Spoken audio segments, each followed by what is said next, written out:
তো নমস্কার বন্ধুরা, আজকের নিয়ে এসেছি একটি ডিপ 44 5S Q1 কোম্পানির একটি 450 হাইস। এর ডিটেলসগুলি দেওয়া আছে, তোমরা পজ করে দেখতে পারো। এটি একটি 60 ওয়াটের হাইস, যা যে কোনো 4D জেবেল টাইপের স্পিকারের ভিতরে তোমরা ফিটিং করতে পারো। খুবই ভালো রেজাল্ট আছে এর।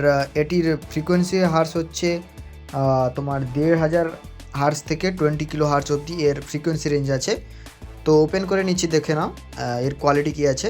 তো প্রথমে এই ইউনিটে এটি দেখে নাও, এর রিভিউটি প্রথম থেকে শেষ অবধি। এর সাউন্ড টেস্টটা তোমাদের দিয়ে দেবো এক্ষুনি। তো এর আসলে এর জন্য একটি ভালো তোমাকে ক্রসওভার কিনতে হবে। ক্রসওভার বলতে নেটওয়ার্ক বোর্ড, এর বেস্ট রেজাল্টের জন্য। তো এখন এই মুহূর্তে আমি এই ক্যাপাসিটারটি নিয়ে নিচ্ছি, যার ভ্যালু আছে 250 ভোল্টের 2.2 UF-এর জিমসন কোম্পানির। এটি খুব ভালো। তো এটি এখন আমি আমার হাইসে ফিট করে নিচ্ছি, যাতে বেসটা কাট হয়ে যায়। তো চলো এর সাউন্ড টেস্টিংটা দেখে নিই। তো সেই সঙ্গে এই র্যাকের সেটিংটা তোমাদের দেখিয়ে দিই। থাকছে দুটো 40 ইউনিট এবং এই হাইসটি, যার সঙ্গে নেটওয়ার্ক বোর্ড অবশ্যই দিতে হবে। এখন এই মুহূর্তে নেই, তাই সরাসরি ক্যাপাসিটি ইউজ করে সাউন্ড টেস্টিংটা করে নিচ্ছি। তো দেখো সবরা।